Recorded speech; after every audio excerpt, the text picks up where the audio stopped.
Hey guys, welcome back to the print house. I got a little bit of different perspective here because I'm just sitting on my desk because I'm reading a lot of comments and I get a lot of emails. Guys, I get a lot of emails, and if I don't respond to you right away, I'm sorry. And most of you know, if you follow my videos, I'm back to work. I've been back to work now for going on 5 months now. So my time is a lot less limited down here. I'm still down here, but time is limited. Don't mind my mess, my desk. This is my main workstation. So today I wanted to talk about, as you saw in the title, the BN20 discussion. I didn't really want to clickbait, on the title, but I get asked all the time help on trying to contour cut and perf cut on the BN20, and all the time this question comes up so much. I hear people talking about it all the time. Don't perf cut on the BN20. It's a headache. If you've never perf cut before, you'll even be way behind. Can it be done? Yeah. If you think cutting is slow, imagine perf cutting one decal up, down, up, down. It would be like 20 times longer for one decal. It's just not worth it, guys. Invest in a separate cutter, a small Graphtec, a Roland, something that has perf cut capabilities. You don't necessarily have to use the VersaWorks for all that. You could literally cut, print everything from Corel or Cutting Master, any of those apps. You don't need VersaWorks. As long as you understand your profiles and print modes, you can get by without even using it, technically. I use VersaWorks because I have a system down the way I do things. I don't perf cut on my BN20. Matter of fact, I don't perf cut anything that comes off my BN20. Everything that I perf cut comes off my HP Latex, just because that's just, what I do. I only use the latex for that. However, with my Flexi package that I got with my my HP, I'm gonna buy the $500 package where it'll allow me to use other printers, and I will start using the BN20 to start printing my prints for barcode to cut. But I won't be cutting on the BN20. I'll be cutting on my HP Latex. So it'll allow me to use it'll allow me to use FlexiSign to print directly to Roland legitimately, guys, like legitimate software. Obviously, I have legitimate software, but it'll allow me to use the BN20, from Flexi to perf and contour cut. So the BN20 is getting very popular. Right? There's a lot of new people that have it now. There's a couple of people I know offhand that it was really cool watching get started on it. One is Stan, and the other one is Rye Beats. Those guys, finally jumped in. Rye Beats probably got a really good deal according to him, and that's awesome. I love that printer, guys. It serves its purpose. I'm not gonna just go over and keep talking about how we all say it's slow. Who cares? That literally is printing while you're doing other things. So stop saying that. Another thing I wanted to talk about is leasing equipment. I get asked all the time, did I buy my equipment? Did I lease it? Do I rent it? That type of thing. And the question is, guys, I'm not rich, but I'm not rich at all. When I started this endeavor 2.5 years ago, you guys saw at the beginning, I was dying from COVID. I was in the hospital for a week fighting for my life. So I didn't know if I was ever going to go back to work. I was panicking. So I decided to invest what money I did have into building this shop down here. And, I've run CNCs and vinyl cutters for years. I've never had a large format print shop. And, I have had lasers for years too. So when I invested in all the equipment that you guys see in my early videos, my HP Latex, I leased it. I didn't buy that outright at all, guys. And, I want to talk about, leasing and saving your capital, because I'm going to put it in perspective in a minute. But let's finish talking about the BN20. So the BN20 is a great printer for small run stuff. You've seen in my previous videos with the LX610, which I really love that little thing. It was a fun little printer to print and cut stickers. It was. And if you were just starting out, it was neat, because here I am, printing and cutting an actual sticker, So the excitement was there for sure. As I started to progress and start to grow myself, I realized that I was still also using it for my own product decals. but I started to venture off because I wanted to start offering decals with it. And, you know, at a certain point, I realized it wasn't going to meet my needs because I do laminate some things. And the process for laminating on that was not working. Let me pause and put my cable in here. All right, I'm back. I had to plug my battery cable in. I don't have my glasses on, so my eyes are puffy because I'm like super tired. But I wanted to get this video out there for you guys because I know there's a lot of questions, and I do answer a lot of questions on the posts and stuff, the videos. But I can't be as in depth as I want to because, for one, I suck at typing. Two, I have tons of typos, so I'm just terrible at it. So I'd rather just voice it out to you guys. So just reversing. I don't want to make this video ridiculously long, but I feel like I have a lot of good information in this video, so you want to probably watch it all. So yeah, the LX610 just wasn't meeting my needs as far as the production for the lamination, because in the beginning it was just for my product decals, which that was perfect. And then when I got the BN20 opportunity, that it was like taking the LX610 on steroids, because now I could do all my product labeling and I could start offering, and as a backup for banners if my latex was down or for whatever reason, because it prints phenomenal. It prints better than the latex. You guys heard me say that over and over and over and over. So, but you know, just to get back, simple question, guys, don't perf cut on the BN20. Don't even try. Don't even go through the steps. There's people out there going to say, yeah, I do it. It's great. It works all the time. And that it worked. It does work for them. And they may be experienced as well. But, you know, a lot of people that are just learning to do cut lines, they want to jump right into all these extra settings. It's not that capable. The BN20 is not efficient in that way at all. Get yourself a separate cutter to do perf. Now, I still like the cutting on it. Like I said, printing and cutting is slow. I don't mind it, because when I do my HTV stuff, or if I'm just doing a lot of my product decals, I don't laminate that stuff. I just let it print, cut, and I'm done. I just slice it. Me and my son just pack it up. We're done. That's it. Anything I need to, you know, bigger stuff, I need to do in latex, so it doesn't really matter. So don't get the BN20 and think you're going to perf cut. You're not going to. Not only that, it's not set up for perf cutting. It's just not. The way the cutting strip is, yeah, they say, oh, you could cut on it. It's just a cutting strip like any other cutter. The more you use it, it's going to dig into the cutting strip and it's going to break it down and kill it quite fast. So you'll see people out there that say they do it all the time. Well, they're going through cutting strips too. If they're not, they have it perfectly set up. And I have tested it and I have gotten it to work, but it's extremely slow, because you got to remember, perf cutting goes up and down for your settings, how long your full cut is, your half cut. So it's going to go up and down for each of those cuts. And you just imagine how long it takes to do one decal going around trying to perf cut. You're just multiplying that 10, 20 times for how many half cuts you got on that sticker. So don't do it for perf cutting. Contour cutting all day. I use it all the time because I just let it print and cut. So by all means, contour cutting is good. I don't laminate everything. I really don't. There's just some bigger jobs that people request it. I have to, especially if it's for a vehicle. And I like using the BN20 because the print quality is phenomenal. It really is. You know, the EcoSolid itself is phenomenal. The color gamut is just so much broader than the latex. Latex prints great. It gets bright colors, no doubt. I enjoy it. It's my #1 printer. But you know, when it gets down to the quality, the EcoSolid is going to be better on my setup. I mean, there's better HP latex. So let's move on from the perf cut. BN20, don't do it, guys. I'm not going to recommend it. I get asked all the time for my settings. I'm not going to give you settings for the perf cut because it's not going to matter. You have to be, I don't even like doing settings from the HP latex. So I just tell you to copy my settings just to give you a roundabout. But you have to find the sweet spot for your setup. You just have to. That's just the way it's got to be. So you got to have your blade perfectly set up.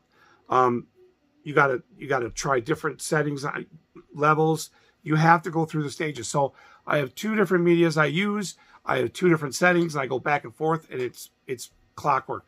It works every time. You guys still see 2.5 years. I'm on the same cutting strip, perf cutting all the time, and it's fine. You just got to keep an eye on how the quality is when they pop out, up your pressure. But it's all about that blade setting coming out of the holder. It's all about that setting. And I can't stress enough, it starts at that, because if that's wrong, you're going to start pulling your media. If it's too tight, it's going to start pushing down your media. You got it. And I'll be honest, without lamb on 3.4 mil, I use 45 degree for popping them out all day. If I put lamb on it, then I'm adding it, then I'll put the 60 on there, and it still is fine. So I don't change the settings. I just change the blade for that media. So, all right, let's move on from the Perf Cutting BN20. Great machine. Everybody should own one. Really, it's a great machine. You could make tons of money on that thing. If you can't, then you're just not trying. All right, so let's move on. Let's talk about leasing your equipment. I didn't lease everything. I leased my HP Latex and the cutter. That was it. That's all I leased. In the beginning, I bought all the other equipment. So I invested my own money and then I leased it because originally I was just going to go with that. But I'm like, you know what? I could find a lot of use for the DTG, for that Roland. And I still do. I still use it to this day. I make a lot of custom towels. Mostly that's what I do. And coasters. I do a lot of coasters on it. Good sellers. It's good gravy work. You got to grind it, but it's good gravy work. I just like having the capabilities of doing it. So my laser I had, my DTGs, my Epson and my LX610, I paid cash for all those. Actually, like one or two I put on a credit card and then I just paid it off. So people say, oh, I would never lease. I would never, do that with equipment. But why wouldn't you? Let's say your equipment's going to cost, 13 grand. My setup was 12 grand or something for my latex and cutter. So my lease payment was like $370 something. That's how much my lease payment was for a month, right? And I paid it off under 2 years. With a lease, you have a set amount of payments for your lease. So if you get 4 years or whatever the lease agreement is, you have to pay your payments for 4 years. You paid off early. You're not saving money. You just paid it off early. So if you could do that and you want to do that and you got the capital and you don't need to hold on to money, do it, pay it off. But I think it's 100% great. A lot of big companies do this. If you lease, right? So if you don't have the printer, where else can you go for between $370 to $470 a month? Can you rent a printer at your disposal? Where can you go to do that? You can't. You can't. So if you don't spend $300 to $400 for leasing that printer and cutter, that's going to make you 5 to 10 times more than that without trying that a month. Why wouldn't you lease it? Think about it. It's $500 a month. Even if it was $800 a month. If your credit was bad and you had to pay a lot, even if it was $800 a month, well, guess what? That's $800 a month you wouldn't make without it. So if you can't make $300 to $400 a month for a lease payment, you're not trying. Because I didn't try to sell. You guys never saw me trying to sell print work on my channel, on my YouTube channel. You didn't. You've never seen me trying to sell.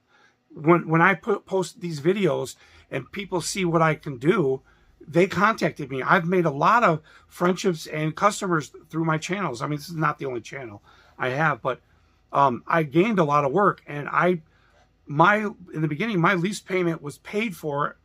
I've never had to dip into my own personal money to pay for my lease payments. And not only that, at the end of the year, you could write off all your lease payments on your taxes. So, you got that advantage also. So if you didn't lease it, then you won't even have a printer. Then you won't make the money. Well, you save $300 to $400 a month. Well, you're not saving it because you would use that $300 to $400 to make you $5,000 easy. Between $3,000 to $5,000. If you can't make that per month using it, you're not trying. The money falls in your lap when you have this equipment and you show it off. You got on Instagram, you get on TikTok, you get on YouTube, and you start advertising.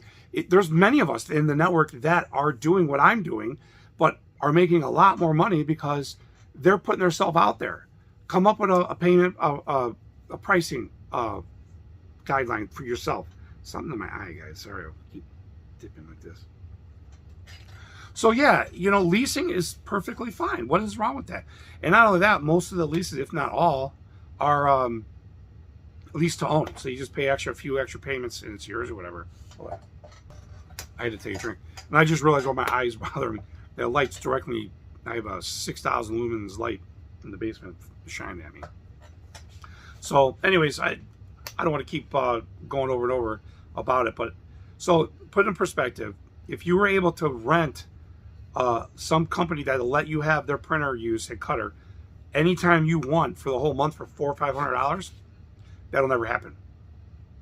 You do got to buy your media and stuff like that, but it all pays for itself. I've never had to pay a dime out of my personal money to pay for my lease in the beginning. And I did it like I said, I did it under 2 years. I was paid off on my HP Latex. So what's wrong with it? Don't be afraid of a lease. It's a commitment, just like everything else. So, you know, don't do it unless you're ready to take that step to make money. You know, because I wasn't sure physically I was going to be able to go back to work. I was working from home, but the economy was scary. Everything was going on, and a lot of people started what we did. And, you know, I built this from scratch down here with my wife. We built and constructed everything down here. And now I have my son taking over because my full-time job, I have to put my full commitment into because it's just so many hours. I just don't have the time. So plus I want my son to get more involved down here anyways. He could be making so much money just, you know, for himself anyways. And plus all the cool things his dad can make. We got CNC machines, we got laser machines, we got DTGs, we got large format printing, we got powder coating, we've got sanders, grinders, polishers. We have everything. Why can't he's already doing it, but why would he not want to get involved in this? It's insane, what his dad has in the basement that he can just, you know, live off of. It's amazing. So, you know, eventually I want to get out of here more than 75% of the time. He needs to learn a lot of the back end of it, but he could do a lot, and he's come a long way, and he's helped me a lot. So without him, just like everything through the years with my health, without him I couldn't have done a lot of things. So I'm really grateful for my son.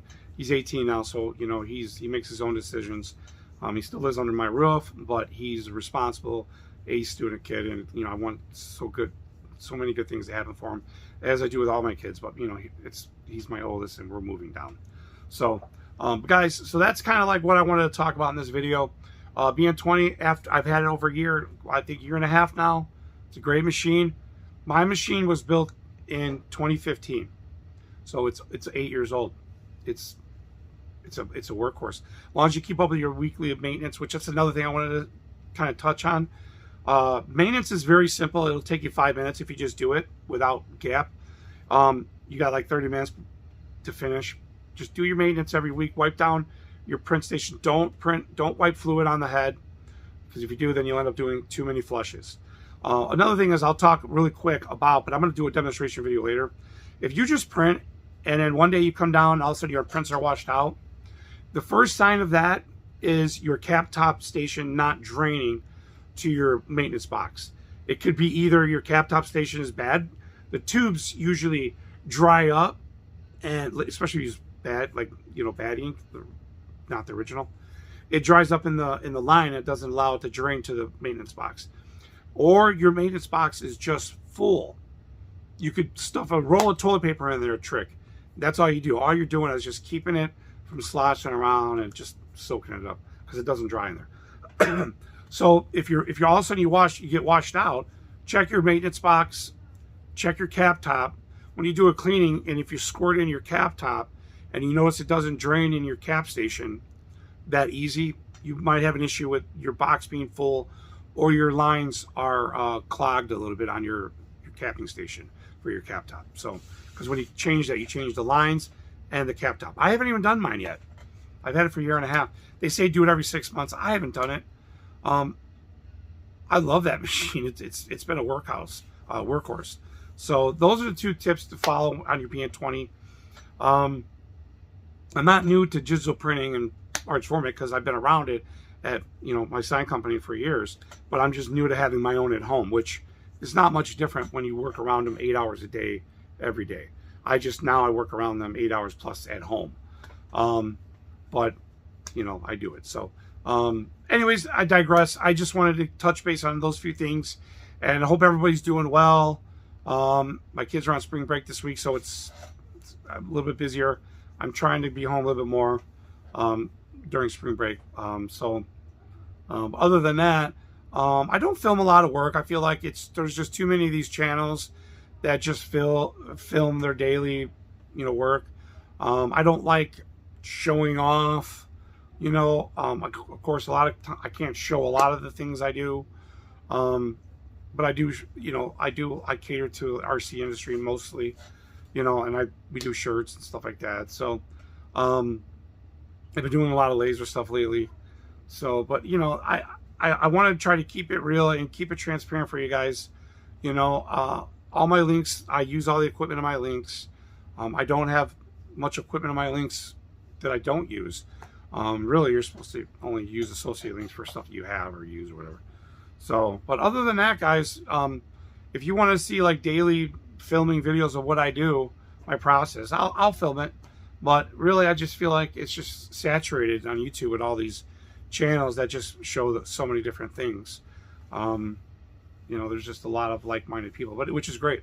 I like watching like all the normal people that I watch, like Darren, Derek, Ryan Yates, Stan, Goonlife, all these guys, Waldo, Juan, all these guys I enjoy watching, the main people.